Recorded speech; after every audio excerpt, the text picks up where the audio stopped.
Hello, everybody. My name is Hannah Pearson, and I'm the director of Pear Anderson. So, Pear Anderson are a sales representation and market intelligence firm based in Kuala Lumpur in Malaysia. And we really specialize in what's going on in the Southeast Asian outbound market, which I hope is going to be pretty interesting for you.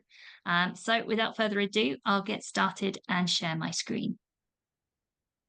So let's get into what is going on in Southeast Asia. And I think it's always important when we talk about Southeast Asia to kind of define what countries do we mean by Southeast Asia first. So we're talking about countries like Thailand, like Singapore, Malaysia, Indonesia, Philippines, and Vietnam. So these six main countries. It's relatively good news, really. I mean, outbound travel has mostly come back to those pre-pandemic levels.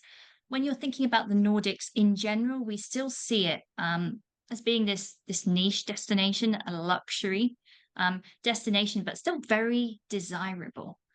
Um, a few challenges that I think Europe is facing at the moment. One of the biggest ones is for China.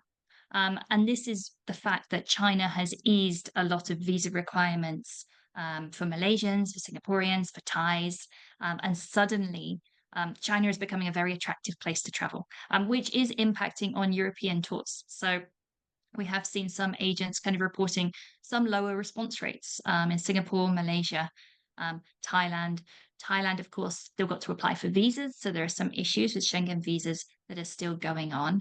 And when we think about Nordics, it's mainly FITs, it's mainly small groups, MICE groups. It's not typically a destination that's considered just because there is this perception of it being quite expensive.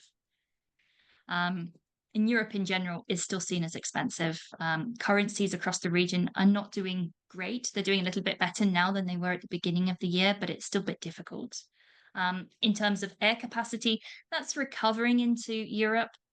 It's still not really back to where it was. So sometimes it's a bit hard for groups, particularly to get that seat allocation. Airlines are a lot stricter with deposits now, so it's a little bit riskier for big group agents as well when they're thinking about doing kind of these series or collective tours to Europe. In terms of seasonality, summer tends to be a bit quieter right now. There's the perception that Europe is hot. Of course, Nordics isn't, so you've got that going for you. And Southeast Asians don't like to go to other hot countries. They like to go to cooler months. When it comes to sustainability, we are definitely seeing that come up as a trend, but there's this massive say-do gap. So, yes, the surveys are saying that Southeast Asian travelers care about it. When it comes down to it, are they really booking?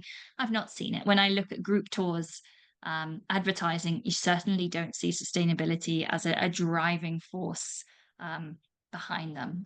Very low kind of a knowledge of that. But in general, we can say it's a pretty promising outlook, I think, as we're going into 2025.